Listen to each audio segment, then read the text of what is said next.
Hello दोस्तों, नमस्कार। जैसे हम किसी चैनल में मैं आप सभी लोगों का दिल से बहुत-बहुत स्वागत करता हूँ। तो अगर आपने पहली बार विज़िट किया है, ज़रूर चैनल को सब्सक्राइब कर लेना। सब्सक्राइब करने के साथ-साथ बेल आइकन को हिट करके ऑल भी ज़रूर सिलेक्ट करके रख लेना।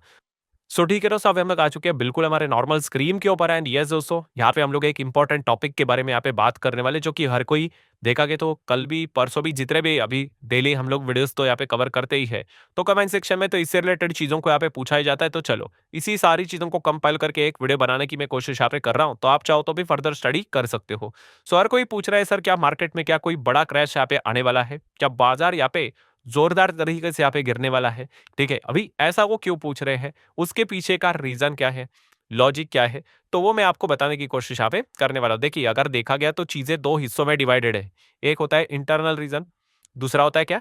External reason. अभी देखिए, इंडिया-पाकिस्तान की अगर हम लोग बात करें, वो पता नहीं आगे जाके क्या होगा करके, बट जो ये सवाल पूछे जा रहे हैं कि क्या मार्केट यहाँ पे जोरदार गिरेगा, वो खास करके एक्सटर्नल रीजंस के चलते ही पूछे जा रहे हैं। अब आप बोलेंगे एक्सटर्नल रीजन, उसके पीछे का क्या लॉजिक है? तो दोस्तों, इसके पीछे दो बड़े लॉजिक एंड कारण हम लोग को देखने को यहाँ पे मिल रहे हैं। कारण मतलब क्या, कुछ हिंट्स मिलते हुए देखने को मिल जाते हैं। मतलब देखिए, अगर शेयर मार्केट में अगर हम बात करें, तो बड़े बड़े दिग्गज इन्वेस्टर हम लोग को देखने को मिल जाते हैं, फंड मैनेजर्स देखने को मिल जाते हैं। ठीक है, एंड अगर ऐसे दिग्गज इन्वेस्टर अगर अपना पैसा मार्केट में नहीं लगा रहे हैं, या फिर अगर वो कैश होल्ड करके बैठे हुए हैं, तो फिर वो चर्चा का विषय बनता ही बनता है। एंड अभी के अगर हम लोग बात करें, कोई ऐसे वैसे इन्वेस्टर फंड मैनेजर्स की बात नहीं हो रही है कि जिन्होंने कैश होल्ड किया है। हम लोग बड़े फंड मैनेजर, बड़े इन्वेस्टर की यहाँ पे बात कर रहे हैं, एंड उसमें से एक को तो इंट्रोडक्शन की भी यहाँ पे जरूरत यहाँ पे है नहीं।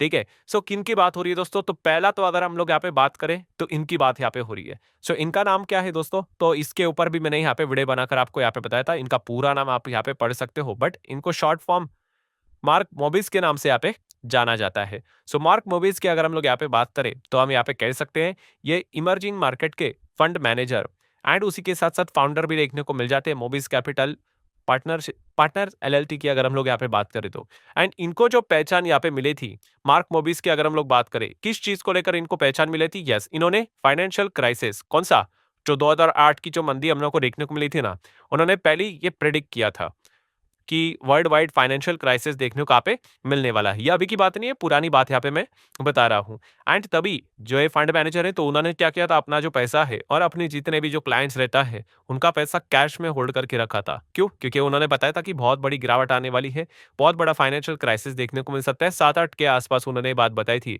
एंड उसके बाद 2008 हुआ, आपको पता ही है, लेमन ब्रदर्स बैंक कोलैप्स हो गई।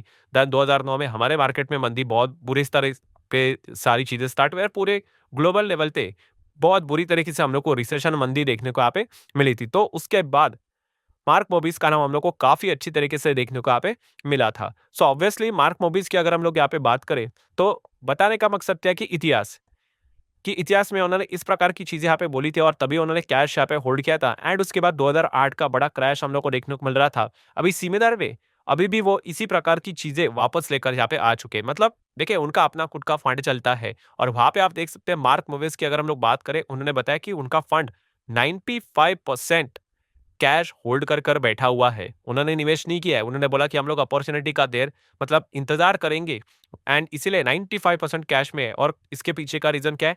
ट्रेड वॉर से रिलेटेड रिस्क। सो इस पॉइंट को लेकर मार्क मोबिस अभी भी हम कह सकते हैं कैश पर बैठे हुए। अगर प्रॉपर डिटेल्स को अगर आपके सामने रख दूं, तो आप देख सकते हो, बड़े इन्वेस्टर मार्क मोबिस, ठीक है, is keeping a bulk of his fund holding in a cash. क्यों?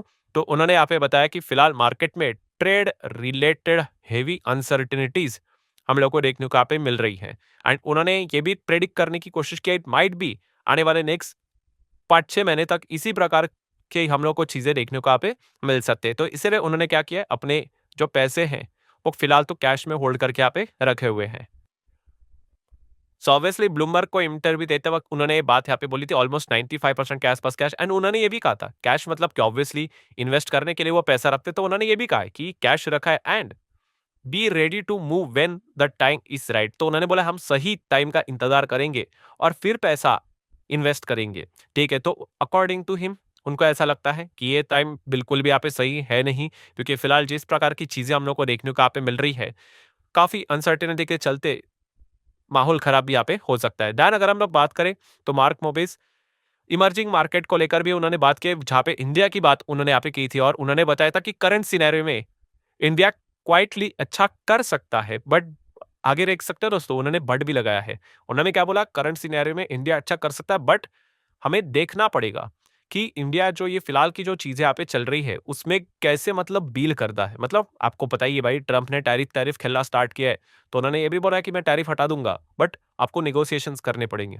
तो इंडिया किस हद तक और क्या प्रकार से निगोशिएशन करते हैं, ठीक है, और उसके बाद क्या आउटकम निकल कर आता है, उस हिसाब से उन्होंने बताया फिर देखना पड़ेगा कि इंडिया कैसा परफॉर्मेंस करेगा। बट उन्होंने बोला है कि करंट सिनेरियो में इंडिया एक थोड़ा आगे चल रहा है, हम ऐसा भी कह सकते हैं। और हम लोगों ने रिसेंटली देखा भी था कि ट्रंप के साथ बहुत कुछ हम लोग को बातचीत निगोशिएशन चलते हुए देखने को यहाँ पे मिल रहा है। अभी तक कोई फाइनल आउटकम हमारे सामने तो आते हुए देखने को यहाँ पे नहीं मिला है। सो इसीलिए जो लोग यहाँ पे पूछ रहे थे कि मार्केट से रिलेटेड कि एक गिरावट की बात यहाँ पे क्यों क्या की जा रही है, बिकॉज जब भी उन्होंने कैश होल्ड किया है बड़े मात्रा में, तो यही बातें हाईलाइट होती है कि भाई मार्केट में जबरदस्त रिस्क है। और उन्होंने ये भी बताया कि टैरिफ के चलते, उनका ये रीजन उन्होंने सामने यहाँ पे रखा हुआ है कि टैरिफ के चलते ही मैं ये डिसीजन फिलहाल तो लेकर यहाँ पे चल रहा हूँ। देन दोस्तों, अगर हम लोग बात करें, ये तो मार्क मोबिस की बात हो गई।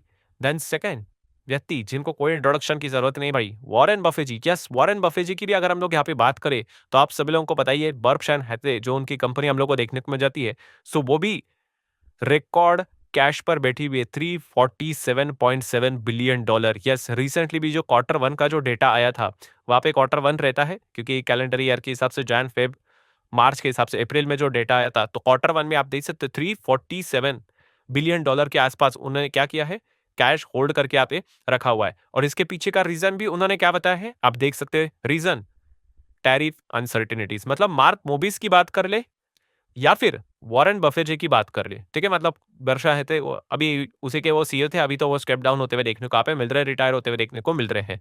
बट इन दोनों में कॉमन चीज क्या है, दोनों कैश होल्ड कर रहे हैं। और दोनों में अगर कॉमन चीज निकालने वाली है तो वो है कि ट्रम्प के टैरिफ के चलते जो अनसर्टिनिटी है, इस चीज के चलते हर कोई परेशान है। एटलीस्ट उनकी तो बात अगर मैं करूं, एंड वॉरेन बफे जी ने तो रिसेंटली वार्निंग भी दी थी।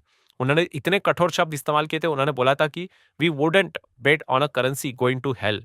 मतलब ऐसी करेंसी भाई जो नरक में जा रही है, नीचे नीचे नीचे ही चली जाएगी, इस प्रकार की चीजें डिसीजन यहाँ पे लिए जा रहे हैं। ऐसे करेंसी में हम निवेश ही नहीं करेंगे, हम बेट ही नहीं लगाएंगे। एंड ये बहुत बड़ी वार्निंग यहाँ पे वॉरेन बफे जी ने ट्रम्प को यहाँ पे दी थी यूएस डॉलर को लेकर, ठीक है, क्योंकि ये जो भी ट्रम्प के अकॉर्डिंग कि भाई वो यूएस डॉलर को बहुत माइटी बनाएंगे और जबरदस्त बनाएंगे, शॉर्ट टर्म के लिए तकलीफ रहेगी, लॉन्ग टर्म में अच्छा करेगा। तो वॉरेन बफे जी ने साफ साफ चेतावनी देके रखी हुई है भाई, इस चीज के चलते लोगों का ट्रस्ट ब्रेक होगा, ठीक है, करेंसी की भी हालत खराब हो जाएगी और डॉलर इतना ब्रेक हो जाएगा कि वापस खड़ा होना मुश्किल यहाँ पे हो सकता है। एंड इसलिए हम यहाँ पे कह सकते हैं दोस्तों, इन्हीं सभी चीजों के चलते वॉरेन बफे जी भी हम लोग को कैश होल्ड करते हुए देखने को, ज्यादा से ज्यादा कैश होल्ड करते हुए देखने को यहाँ पे मिल रहे हैं। और उनका भी अगर हम बात करें तो उन्होंने भी एक पॉइंट में ये बात बताई थी कि इमर्जिंग मार्केट में वो आने वाले समय में क्या कर सकते हैं, अपना जो रिकॉर्ड कैश है वो यहाँ पे लगा भी सकते हैं। अब इमर्जिंग मार्केट में बहुत सारे मार्केट आते हैं भाई, हमारा मार्केट भी आता है, बट फिलहाल अगर देखा गया तो उनका फेवरेट मार्केट तो जापान ही लग रहा है, ऐसा हम यहाँ पे कह सकते हैं।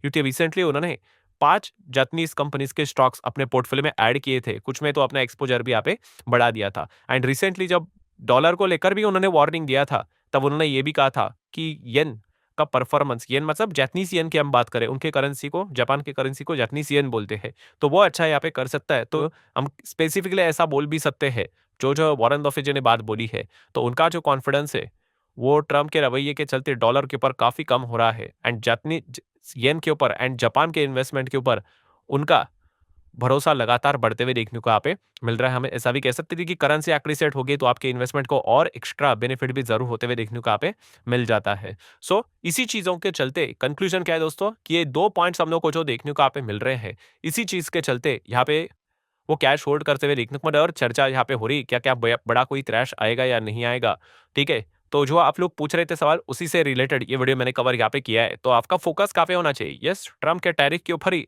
आपका फोकस यहाँ पे रहना चाहिए कि आगे जाके अब ये क्या करेंगे। क्योंकि जैसे मैंने बार बार रिपीट किया, ट्रम्प ने कोई रेसिप्रोकल टैरिफ को जीरो नहीं किया है, ना ही तो उन्होंने हटाया, उन्होंने जस्ट पोस्टपोन किया है, जो कि 9 जुलाई को अगला महा एपिसोड हम लोग को देखने को मिलने वाला है। वापस वो कौन सी लिस्ट लेकर आएंगे, किसके ऊपर क्या लगेगा नहीं लगेगा, हाईली अनसर्टेनिटी हम लोग को देखने को आप में मिल रही है, ठीक है। देखिए, छोटा मोटा पैसा लगाना अलग बात, बड़ा पैसा लगाना है उसमें तो भाई इतनी अनसर्टेनिटी है, आप बड़ा पैसा लगा दोगे और बाद में पता चलेगा इन्होंने टैरिफ टैरिफ खेल खेलना स्टार्ट किया, कंपनीज के रेवेन्यू उड़ गए, प्रॉफिटेबिलिटी उड़ गई, तो दिक्कत यहाँ पे हो जाएगी। और देख भी रहे हो कितने सारे अमेरिकन कंपनीज अपने रेवेन्यू बताना मतलब आगे की जो फ़ोरकास्टिंग है, वो बताने से रिलेटेड ही मना यहाँ पे कर रही है या फिर बहुत कुछ रेवेन्यूज़ जो उन्होंने पहले बता के रखे थे, वो उन्होंने कम करके रखे हुए। मतलब ट्रम्प के चलते ही, उनके टैरिफ के चलते ही हर कोई परेशान होते हुए देखने को यहाँ पे मिल रहा है। यही वन ऑफ द मोस्ट अभी का सबसे बड़ा प्रॉब्लमैटिक रीज़न हम लोग को देखने को यहाँ पे मिल रहा है। सो आशा करता हूँ दोस्तों जिनको ये टॉपिक से रिलेटेड वीडियो चाहिए था, उनको ये वीडियो मिला होगा, तो आप भी चाहो तो फर्दर स्टडी यहाँ पे कर सकते हो। मिलते हैं नेक्स्ट